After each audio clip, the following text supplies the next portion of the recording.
दोस्तों, अक्सर हम जब फिल्म्स देखते हैं तो हम सिर्फ एक्शन, सिर्फ हीरो या सिर्फ एंटरटेनमेंट ढूंढते हैं। लेकिन कुछ फिल्म्स ऐसी होती हैं जो जड़ आपके ज़हन में उठाती हैं और फिर वहाँ रह जाती हैं। धुरंधर भी इन्हीं फिल्म्स में से एक है।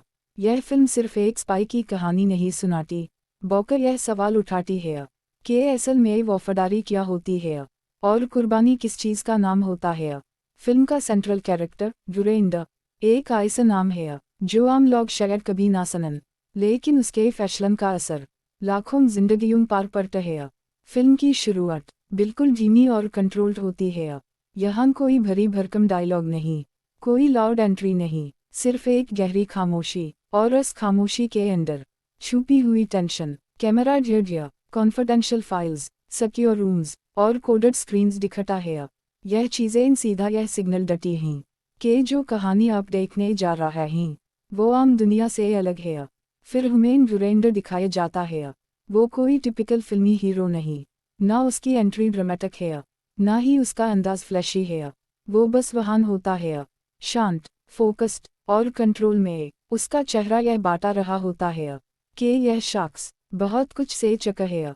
उसकी आंखों में एक थकान है, लेकिन इस थकान के साथ साथ एक स्ट्रॉन्ग डिटर्मिनेशन भी है। धुरंधर एक ट्रेंड इंटेलिजेंस ऑफिसर है जो सालों से सीक्रेट मिशंस पर काम कर रहा है। उसकी ट्रेनिंग सिर्फ फिजिकल नहीं होती, बल्कि मेंटल और इमोशनल भी होती है। यूजी सिखाया जाता है कि इमोशंस को कैसे दबाया जाए, रिश्तों को कैसे इग्नोर किया जाए और खुद को कैसे एक टूल में बदला जाए। फिल्म यह बात बहुत खूबसूरती से दिखाती है कि स्पाई बनना मतलब इंसान रहना छोड़ देना होता है। धुरंधर की जिंदगी में सुबह और रात का फाक नहीं होता, हर वक्त अलर्ट रहना पड़ता है। हर चेहरा पोटेंशियल थ्रेट होता है, हर मुस्कुराहट के पीछे एक राज छुपा हो सकता है। जब यूएसईवाई नया मिशन दिया जाता है तो फिल्म का टोन और सीरियस हो जाता है। यह मिशन सिर्फ डेंजरस नहीं, बल्कि मुल्की सतह पर बहुत सेंसिटिव होता है। इस मिशन की नाकामी का मतलब होता है इंटरनेशनल एम्बैरेसमेंट, पॉलिटिकल इंस्टेबिलिटी और मासूम लोगों की जान का खतरा। धुरंधर को क्लियर कर दिया जाता है कि यह मिशन ऑफ रिकॉर्ड है। अगर कुछ हालात होता है तो सिस्टम यूएसईवाई पहचान से इनकार कर देगा। यहीं से फिल्म एक बहुत गहरा सवाल उठाती है, क्या एक फौज या सिस्टम अपने सिपाही को सिर्फ ज़रूरत तक हाई याद रखता है। जैसे जैसे कहानी आगे बढ़ती है धुरंधर को एहसास होता है कि असल मुश्किल दुश्मन से नहीं, बल्कि अपनी हाई टीम से है। हर कैरेक्टर पर शक होता है, हर ब्रीफिंग में अधूरी बात होती है, हर ऑर्डर के पीछे कोई और एजेंडा छुपा होता है।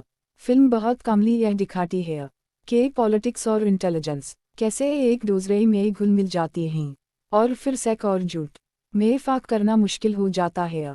एक्शन सीन्स जब आते हैं तो वो अचानक नहीं लगते, वो नेचुरली कहानी का हिस्सा होते हैं। ना कोई हीरो हवा में उड़ता है, ना ही दुश्मन एआई के हाई पंच में गिर जाता है। यहाँ फाइट्स शॉर्ट होती हैं, रफ होती हैं और रियलिस्टिक होती हैं। हर मूव का रिएक्शन होता है, हर चोट का दर्द महसूस होता है। फिल्म यह भी दिखाती है कि धुरंधर कितना तन्हा है। उसके पास ना कोई दोस्त है, ना कोई फैमिली, ना कोई ऐसा शख्स जिससे वो अपना बोझ हल्का कर सके। कभी कभी वो अकेला बैठकर सिर्फ सोचता रहता है, ना बोलता है, ना कुछ कहता है, बस सोचता है। और यह मोमेंट्स फिल्म के सबसे पावरफुल मोमेंट्स बन जाते हैं। बैकग्राउंड म्यूजिक इन सीन्स में बहुत सटल होता है, कभी सिर्फ एक लो बीट जो धुरंधर के दिल की धड़कन जैसा लगता है, कभी सिर्फ हवा की आवाज़ जो उसकी तन्हाई को और गहरा कर देती है। जब धुरंधर का पास्ट भी सामने आता है, हमें पता चलता है कि वो कभी बिल्कुल नॉर्मल इंसान था। उसके भी ख्वाब थे, उसकी भी उम्मीदें थीं, लेकिन वक्त और सिस्टम ने यूएसईवाई बदल दिया। उससे एक सोल्जर से एक शैडो बना दिया। फिल्म का पहला हिस्सा व्यूअर को बेनज़र लगाए, कहानी के अंदर खींच लेता है। आप खुद को सिर्फ देखने वाला नहीं, बल्कि महसूस करने वाला बन जाते हैं। और फिर आता है इंटरवल से पहले का वो मोमेंट जहन एक छोटी सी इन्फॉर्मेशन पूरी कहानी का मतलब बदल देती है। यहीं पर व्यूअर को समझ आता है कि जो कुछ अब तक हुआ वो सिर्फ प्रेपरेशन थी, असल खेल अब शुरू होने वाला है। और इसी इंटेंस फीलिंग के साथ पार्ट 1 का यह अल्ट्रा एक्सपेंडेड हिस्सा खत्म होता है।